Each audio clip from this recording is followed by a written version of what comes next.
Yeah, let me record this session. First, I would like to tell you कि I have completed traditional. It means you can say कि literary critics. Critics I have completed from Aristotle to I.A. Richards. If you remember, what the plan I have, I will conduct a test. Most probably every day, I will conduct test taking these critics. I would like to mention the name of these critics. जो भी critics पर मैं test कराऊंगा, प्लेटो, प्लेटो के बाद John Dryden, John Dryden के बाद doctor Samuel Johnson, William Wordsworth, S T Coleridge, Matthew Arnold, T S Eliot, F R Leavis and also I A Richards. अभी I have not covered F R Leavis but soon I will cover. तो एक तरफ मैं अब इधर इनका जब तक टेस्ट कराता रहूंगा, वो एक अलग टाइमिंग होगा. वो test I will just upload some questions related to these authors and our critics. You have only to give answer. लेकिन जो क्लास का टाइमिंग होगा वो मैं डिस्टर्ब नहीं करूंगा, ताकि ऐसा ना हो कि टेस्ट में टाइम ज्यादा जाए. उसके लिए हमने कहा कि आपको एक टाइम दे दिया जाएगा. You have to go there. You have only to just go with those questions, opt the correct answer, और क्लास का टाइमिंग जो होगा वो चलता रहेगा. इसके साथ ही जो है यूपीएचईएससी का जो सिलेबस है उसमें हायर एजुकेशन का एक सिलेबस है. और उसमें हमने कुछ पॉइंट कवर किए थे, कुछ रह गया है जिसमें एक इम्पोर्टेंट चीज था अफ्रीकन का, कुछ और चीजें. तो आज हमने अफ्रीकन, एक पोएट है जिनका नाम डेनिस ब्रूटस है, डेनिस ब्रूट है, उनको मैंने लिया हुआ है. उनकी एक पोयम है, उस पोयम की लाइंस को मैं एक्सप्लेन नहीं करूंगा. What do you find in that poem, I would like to go with that topic. So you have to prepare your test, and this is a class for what this. It's a class for UGC net, and it's a class for higher education, UP higher education. उसके purpose से. और recently you came to know, I also just posted there कि खुशबू Singh and you will come to know Sishi, and you will come to know एक और है. They have cracked and now they are going to appear for interview. तो I think कि that with the grace of almighty God they will be selected. तो एक बड़ा चीज होगा, वो लोग हायर एजुकेशन का हिस्सा बनेंगे, and in near future you will also be the part of that thing. So just sharing with you, what sharing with you that material, the PDF file which I have discussed with you today. uh, I think it's visible. Is it visible? If it's visible, let me know. Yes, sir, it is visible. Okay, it's a poem written by Denis Brutus, an African poet, and you will come to know in this poem you find what apartheid movement. In this poem you find black-white relationship. How black people were colonized by the white, and how white treated the black. Black कैसे जो है colonise किए गए और कैसे white ने उनको treat किया. These things you find there. I just want to tell you कि I will not go with to explain all the words, because when I will share the second page of this file, you will come to know about the beauty of the poem.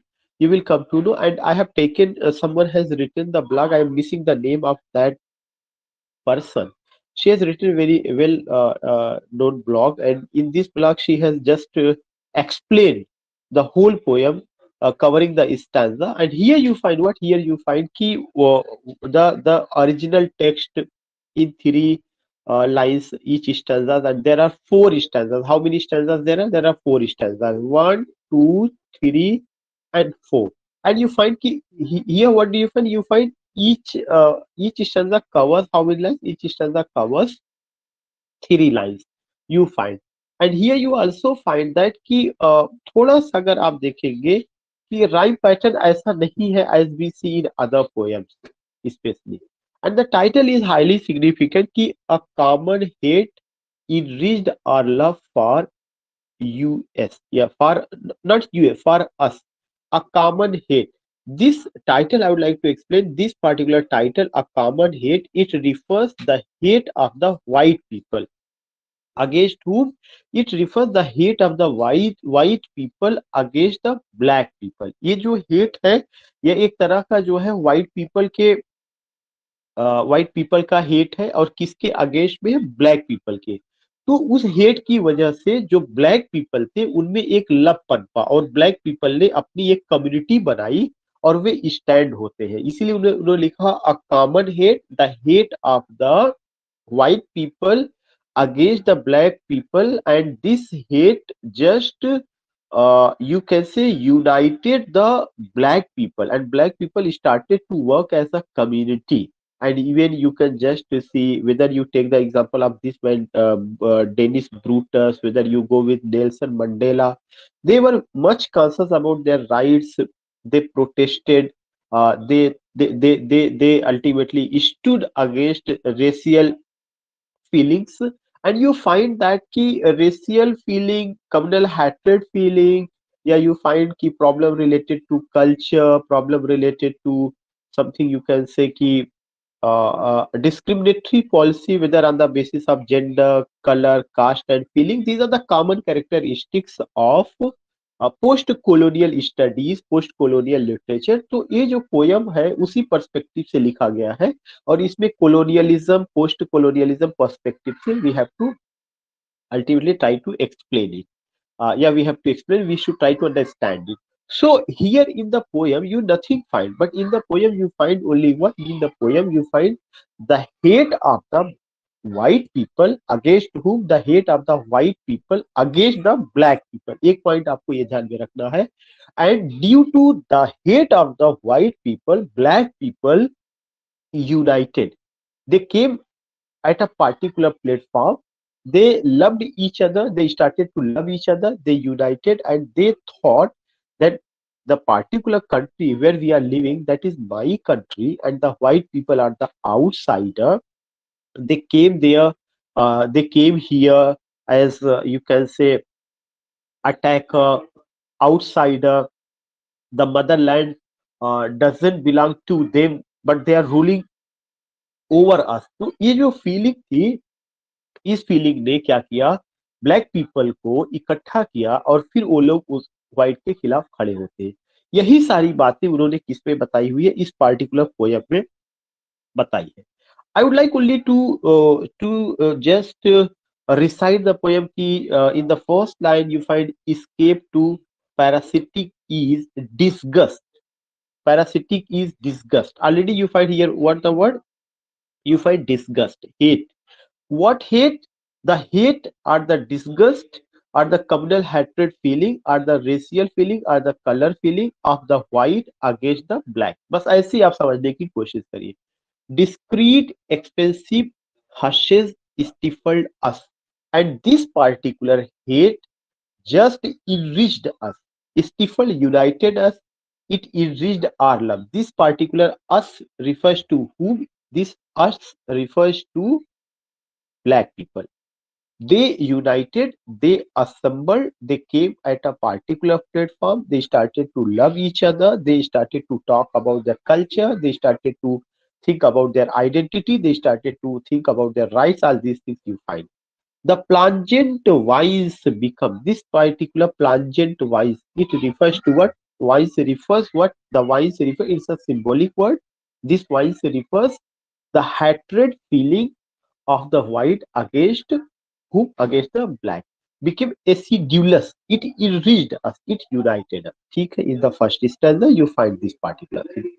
Rich foods knotted to revolting clots. Rich food, this rich food refers the wine. The hate of whom? You can say communal hatred feeling, disgust, racial issue against against black, by whom? By white. तो ये जो एक तरह से घृणा का जो फल था, फूड था, इसने नॉट किया, हम लोगों को नॉटेड किया, इकट्ठा किया, किसके लिए? रिवोल्टिंग करने के लिए। किसके खिलाफ रिवोल्टिंग करने के लिए? व्हाइट के खिलाफ, उनकी अपनी पॉलिसीज के खिलाफ। Of guilt and anger in our crazy guts, and you will come to know of guilt and anger. एक तरह का हमारे अंदर गिल्ट हुआ, एक एंगर हुआ कि ये जो लैंड है मेरी है, जो कल्चर है मेरी है, जो चीजें हैं वो मुझसे बिलोंग करती है। फिर भी जो है ये लोग जो कोलोनाइजर है, जो आउटसाइडर है, जो अटैकर है, दे बिकेम मास्टर। और इस वजह से उन्होंने क्या किया, उन सारे लोगों ने गट्स अपने अंदर इकट्ठा किया। गट्स मीन्स पार, path, remembering the hungry, comfortless, and they found themselves the comfortless. But they started to what? They started to protest against whom? Against the white. So guts came. They assembled, they united, and these things you find in draughty angles of the concrete stairs are seared by salt winds and salt winds. Salt winds, the winds, communal hatred feelings, salt winds, you can say racial issues, discriminatory policy, under brittle stars we found a poisoned end to tenderness। और इसने हमारे अंदर tenderness को जन्म दिया। हम सारे लोग एक होने की कोशिश किए। And sharper than our strain, the passion against our lands, the disfigurement and tension, hate gouged out deeper levels for our passion. And this hate, who, what hate? Yeah, whose hate? The hate of the black people against the white, or the hate of the white people against the black. Because first white people hated whom? White people hated the black. Then black started to hate white. Ki, you are the outsider, you became the master, you are presenting yourself as a master, you are presenting yourself as a colonizer, and we all have been colonized. This is our motherland, this is our culture, here is our culture, here is our civilization, we have contributed in the development of these things. So you find these things। तो इन सब particular चीज को लेकर के ये poem पूरा का पूरा एक्सप्लेन किया गया है। आपको केवल चीजों को समझना क्या है, the particular thing, the particular theme, the particular crux, because I can't explain each and every word, it will take much time, the symbol, the other thing, all these things you will find, but there are something which I would like to explain the next page। So just sharing you another page, here you find this is the thing, uh, this is the PDF file, and in this PDF file you come to know what do you see, yeah, what do you find here, a common hate in reached, this is a blog 1st April 2014 को ये upload किया गया था। and in the poem you find this poem is anti apathy poem। ये चीज आपको ध्यान में रखना है, ये क्वेश्चन पूछा जा सकता है कि in this poem you find what, in this poem you find anti apathy। anti apathy is a poem in which you come to know ki how the black people have resisted against the white people, and how white people colonized the black people, how white people snatched the rights, how black people were deprived, how they were marginalized, these things you find। so ये जो movement था उनके against में आता है, और poem उसी चीज को लेके बात करती है। बहुत सिंपल में बताया गया। This poem is an anti-apartheid poem which shows the conflict between the white and the black। Now you will come to know, बहुत अच्छे ढंग से समझ में आएगा कि in the poem you what do you find, in the poem you find the conflict between the black and the white।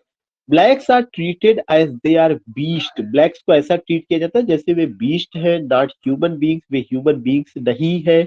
They are treated in this way, किसके द्वारा? By the whites. And they had to suffer a lot in their own country, और उनको खुद अपने ही वतन में बहुत सफर करना पड़ता है। तो दिस थिंग यू फाइंड की colonizer, colonized, already I explained you ki what do you mean by post colonial studies, या what is colonialism, what is post colonialism, कि जो बाहर का आदमी है, जो अटैकर है, वो जो है आके रूल करना शुरू कर देता है। यही चीज जो है हुआ व्हाइट ने किसके साथ किया? ब्लैक के साथ किया। सो यू फाइंड कि being bye the white and they had to suffer a lot in their own country। everything that is belongs to Africa is the property of the black। ये एक important point है। वह हर चीज जो कि कहाँ से बिलोंग करती है? अफ्रीका से। everything that is belong to Africa is the property of the black। Africa की हर चीज किसकी है? ब्लैक की है। इस पर व्हाइट का कोई अधिकार नहीं, बिकॉज व्हाइट का जो लैंड है वो यूरोप है, व्हाइट का जो लैंड है वो वेस्ट है, व्हाइट का जो लैंड है वो आपका कह सकते हैं कि यूरोपियन कंट्रीज है। They belong to there, they came here, they colonized us, so whatever belongs to Africa is the property of the blacks। but whites or Britishers came and colonized the people of Africa, and the blacks became the outsider। जो blacks थे, जो कि वही के मूल निवासी थे, उनकी अपनी ही जमीन पर वे क्या हो गए, कोलोनाइज्ड हो गए, आउटसाइडर हो गए। In their own country whites consider blacks as an inferior. सबसे बड़ा प्रॉब्लम क्या है, इंफीरियरिटी और सुपीरियरिटी का। व्हाइट्स अपने आप को सुपीरियर समझते हैं, ब्लैक को इंफीरियर समझते हैं। So whites consider blacks as an inferior race and uncivilised people, but eventually blacks became aware of their rights and started to protest for emancipation and started to protest for emancipation. This is another important point. Emancipation. What do you mean by emancipation? Declaration of freedom. With the passage of time, black people became conscious. Black people became conscious and they started to protest against such a type of chemistry where there was the importance of the colonizer, and they have been treated, yeah, they have been presented as a colonized people. So these things you find. And here you find and started to protest for emancipation. Unarmed people who were protesting were being killed by the government because the government would be willing to kill in order to stay in power. These things we have seen even in India also, ki how, yeah, before 1947, how Indians were treated, how Indians have been presented in literature, how their civilization and culture have been marginalized, and how the slogan was given कि dogs and Indians are not allowed. Even we all found these things. So ऐसा नहीं कि कोई नया चीज है. So here you find the same thing कि Britisher stood against the black and those who protested the rules of the white. They were unarmoured people, उनके पास कोई वो नहीं था, और उन सब लोगों ने जब प्रोटेस्ट किया तो उनको मारा गया. This is the point. Were being killed by the government because the government would be willing to kill in order to stay in power, because government have to stay in power. This is why they kill. Blacks were determined to get freedom और death. उनके पास दो ही था कि option था कि या तो उनको जो है फ्रीडम मिलेगा, इस अत्याचार से उनको मुक्ति मिलेगी, इधर they are ready to die. And here you find title को लेकर उन्होंने एक्सप्लेन किया, a common hate for the blacks. So common hate from whose side, common hate from the side of the white people. So you find कि a common hate for the blacks by the whites are colonizers, or you can say outsiders who treated the natives people. Who are the native people? The black people, the people who born in that land that has been colonized, that has been taken by outsider, that is the native. The born people of that place is the native people, that is known also as Mool Nivasi. So you find the natives like beast, but the love and understanding among the blacks enable them the to protest of the suppression. So you find these things ki how suppression was done, how protest was done, and how black stood against the white, and how black or how white colonized them, how white suppressed them. These things you find there. So these are the significant points which you have to keep in your mind. Now you find stanza first, a common hate developed by the colonizers against the blacks enriched or strengthened. कह रहे हैं कि a common hate, एक common hate develop किया गया किसके द्वारा, by the colonizers against the blacks के through enriched or strengthened their love. और ये जो कॉमन हेड डेवलप किया गया, इसने क्या किया, ब्लैक को इकट्ठा किया और उनके लव में इजाफा हुआ, वे एक हो गए, जो मैंने एक्सप्लेन किया था. They are proud to be blacks, और वे खुद गर्व करने लगे कि हाँ वे ब्लैक है. और उनका अपना एक मूवमेंट चला कि ब्लैक इज ब्यूटीफुल. ऐसा नहीं कि only white is beautiful, but black is beautiful. और ये जो ब्लैक इज ब्यूटीफुल है, इस मूवमेंट का क्या नाम है, नेग्रिट्यूड मूवमेंट. ये चीज ध्यान में रखिएगा. This is a very significant point. This movement is known as negritude movement. Black is beautiful. whites suppressed us like blood sucker. whites suppressed किसको, ब्लैक को, कि ब्लड सकर के रूप में. and they are living because of us. they tactfully exploit us and their hate paved the way of uh, uh, their hate paved the way to the revolution. their hate का मतलब the hate of the white people. जितना ज्यादा hate उन्होंने दिखाया against black people, तो उतना ज्यादा revolution खड़ा हुआ, उतना ज्यादा प्रोटेस्ट खड़ा हुआ. तो suppression of the white against the black, और यू कैन से कि कोलोनाइजिंग कॉन्सेप्ट जो था, कोलोनाइजर और कोलोनाइजिंग का, इसने एक रिवोल्ट को जन्म दिया किसके बीच में, जो है ब्लैक पीपल के बीच में. और ब्लैक उनके खिलाफ खड़े against them and it bring the black together, और ब्लैक इकट्ठा हो गए. ये पहले स्टैंजा का एक्सप्लेनेशन था. And here you find second and third stanza. Stanza second, We the blacks with our whole courage turned our guilt turned our guilt refers toward black की उनको अंदर से लगता था कि वे गिल्टी है कि वे ब्लैक है और एंगर हियर रिफर्स की suppression against suppression into revolt वे सब इकट्ठा हुए और उन्होंने क्या किया रिवोल्ट किया by remembering the suffering given by the whites particular suffering given by the white जो भी सफरिंग व्हाइट्स के द्वारा दिया गया था सेकेंड स्टैंजा का कि कैसे भी इकट्ठा हुए कैसे उन्होंने सप्रेशन के खिलाफ कैसे उन्होंने तमाम चीजों के खिलाफ बोला stanza third whites are like hard and rough angels of the concrete stairs which is made of stones and which does not contain water जो whites है वे कैसे हैं whites are like hard जो whites है वो hard है and rough angels of the concrete stairs which is made of stones and which does not contain water एक white का इमेज पेश किया गया कि व्हाइट कैसे है वे कंक्रीट होते हैं कंक्रीट हम लोग समझते हैं कि पत्थर और वे कंक्रीट स्टेयर्स जैसे हैं जिनमें कोई स्टोन्स नहीं है जिनमें कोई वाटर नहीं है मतलब वे स्टोन जैसे हैं लेकिन ऐसे स्टोन उनमें वाटर नहीं तो वाटर क्या सिंबल करता है मर्सी का कि व्हाइट पीपल जो है कंक्रीट है व्हाइट पीपल स्टोन जैसे हैं वे कठोर है निर्दयी है they don't have any water water refers to mercy their hearts also lacking the kindness उनके हार्ट में कोई दयालुता नहीं एंड सिंपैथी उनमें कोई सहानुभूति नहीं है and they are more like salty wind और वे जो है कैसे साल्टी विंड जैसे which can only burn but it would not heal you और एक ऐसा विंड है जो हम लोग आप कह सकते हैं कि अपने यहाँ मई जून में चलती है जिसको हम लोग कहते हैं लू वे लू के थपेड़ों जैसे हैं जिस जो हमें केवल जला सकते हैं ताकि हमें हीलिंग टच देंगे हीलिंग टच मतलब ताकि हमारे घाव को भरेंगे kindness or tenderness is ending finitely are they people are completely indifferent towards tenderness उनमें कोई kindness नहीं है कोई टेंडरनेस नहीं है और उनमें जो है इस तरह से नहीं है कि दे आर सप्रेसिंग अस या हमारा भी कोई अपना राइट्स है कोई सम्मान है ऑल दिस थिंग्स अगर आपको याद होगा 12 मिलियन ब्लैक वॉइसेस आपने पढ़ा होगा उसमें भी ऐसी फीलिंग रिचर्ड राइट बताते हैं तो यू फाइंड कि वे इनडिफरेंट हो चुके हैं वे they don't think about us they don't think about कि we are also people we have also love affection उनको इससे कोई लेना देना नहीं है तो in the third stanza you find कि व्हाइट पीपल का तुलना किससे किया गया व्हाइट पीपल का तुलना स्टोन से किया गया है कंक्रीट से किया गया है जिनमें कोई वाटर नहीं है वाटर मतलब कोई दयालुता नहीं कोई सिंपैथी नहीं कोई लव नहीं कोई अफेक्शन नहीं है किसके प्रति नहीं है ब्लैक के प्रति नहीं है और दूसरा उनकी तुलना किससे साल्टी विंड से की गई ये सब कुछ सिंबल है जो आपको ध्यान में रखना है और वे कहते हैं कि ये विंड आपको जला सकती है लेकिन आपके घाव को भर नहीं सकती है उनमें कोई टेंडरनेस नहीं है स्टैंजा फोर्थ में the passion to disfigure our acquire our land उनका जो पैशन है वे केवल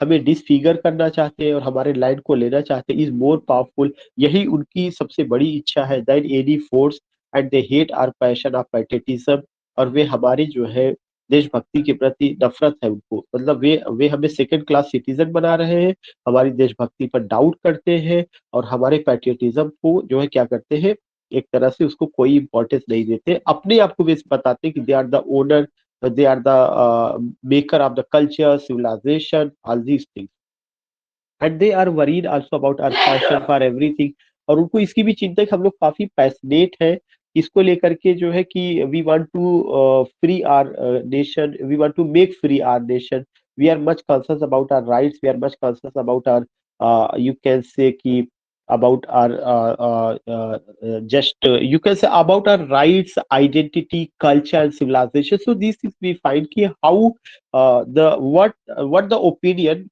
white people have about the black people उसको लेकर के जो है everything which we call arts but their hate enriched हर चीज वो हमी से लेकिन उनका जो हेट है वह हम लोगों को इनरिच करता है और हम सारे ब्लैक पीपल इकट्ठा हो गए हैं और हम सब लोगों के प्रति जो एक दूसरे के प्रति जो लव है वह काफी बढ़ गया है and people to stay together आज हम लोग and protest against the white we are ready to protest to do protest against the white their hate make we people to stay together उनका जो हेट है ये हम सब लोगों को एक प्लेटफॉर्म पर लाए आज हम लोग साथ खड़े हैं and it has become the tool for strength और यही जो है हमारा सबसे बड़ा टूल है हमारी एकता का सो यू फाइंड हियर कि पोयम में क्या बताया गया कैसे पोयम को डील किया गया क्या क्या चीजें हैं ब्लैक का व्हाइट का coloniser colonise inferiority superiority African culture and western culture और कैसे कैसे whether you go with things fall apart Chinua Achebe का वहां पे भी वही कॉन्सेप्ट है, whether you go in the context of India का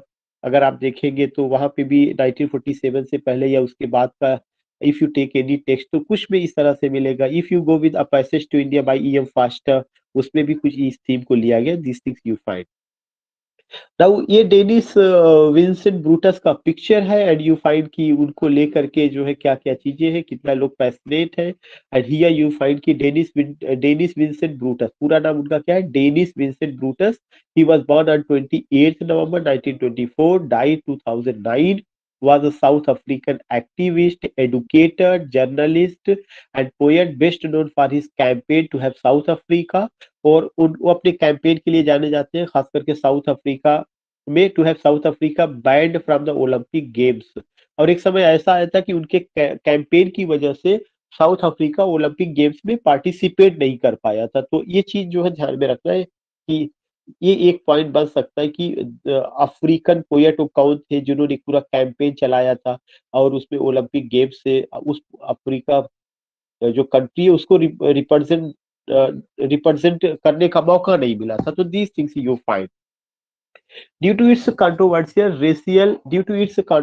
रेशियल पॉलिसी ऑफ एपार्थीड। और यह जो पॉलिसी थी कौन सी पॉलिसी थी, एपार्थीड का। एपार्थीड इसके बाद मैं एक्सप्लेन करूंगा कि क्या है।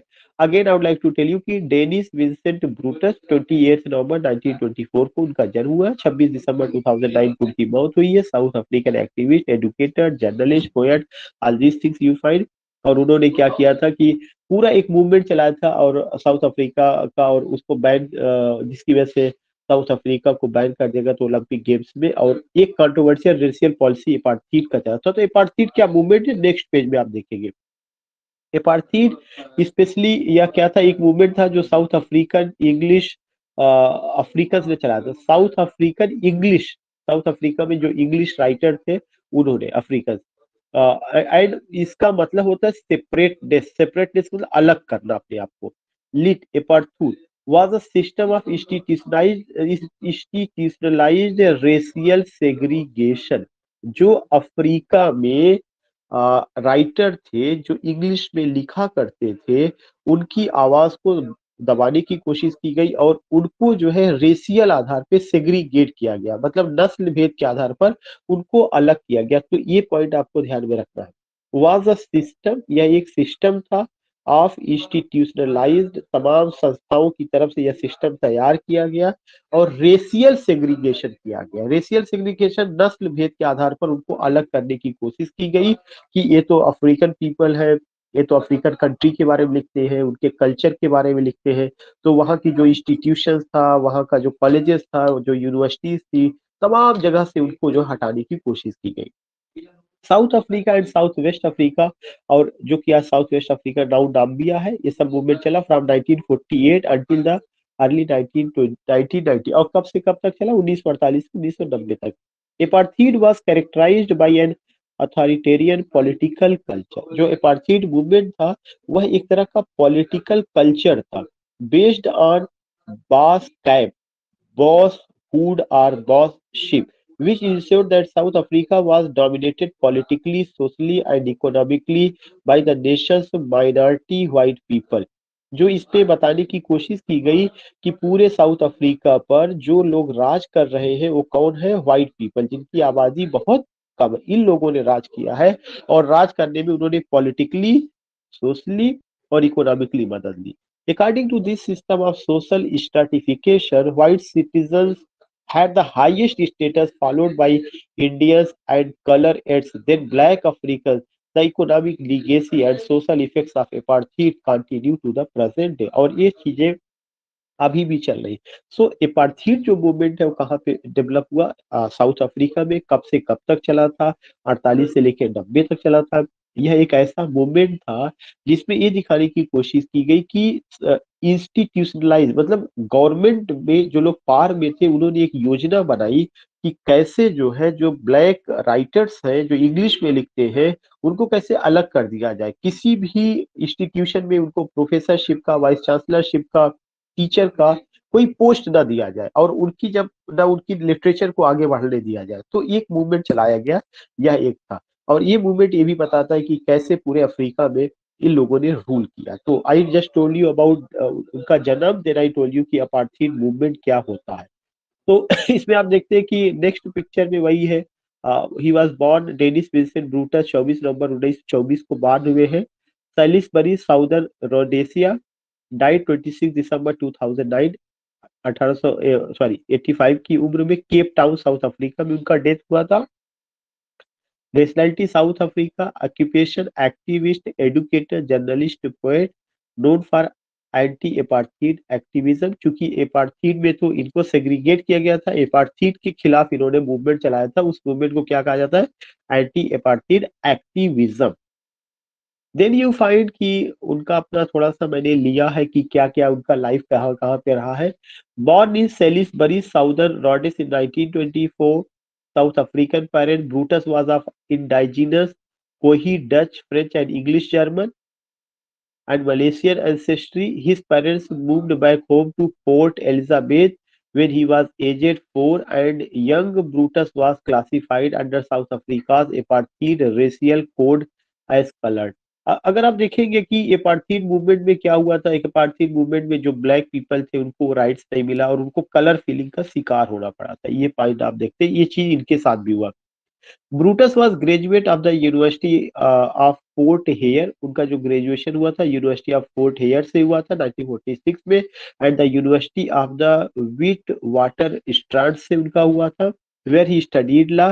ही taught English and Afrikaans at several high schools in South Africa after 1948, but was eventually dismissed for his vocal criticism of apartheid. जब उन्होंने एपार्थीड मूवमेंट के अगेंस्ट में बात करना शुरू किया तो उनको वहां से डिसमिस कर दिया गया। He served on the faculty of the University of Denver, Northwestern University, and University of Pittsburgh, and was a professor emeritus from the last institution. These things you find. In 2008, Brutus was awarded the Lifetime Honorary Award, South African Department of Arts and Culture. 2008 में उनको ये award मिला हुआ था। ये चीज आपको ध्यान में रखना। He got this award, World Poetry and what award he got? South African Department of Arts and Culture he got.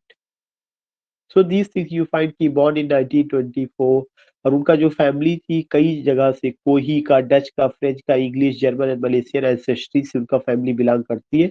और फैमिली मूव कर गई थी पोर्ट एलिजाबेथ में। देन यू फाइंड कि जब उनका एजुकेशन वहां पे हो रहा था तो यंग ब्रूटस को कैसे जो है पार्टी रेशियल कोड, जिसको कलर्ड फीलिंग कहा जाता है, उसका शिकार होना पड़ा था।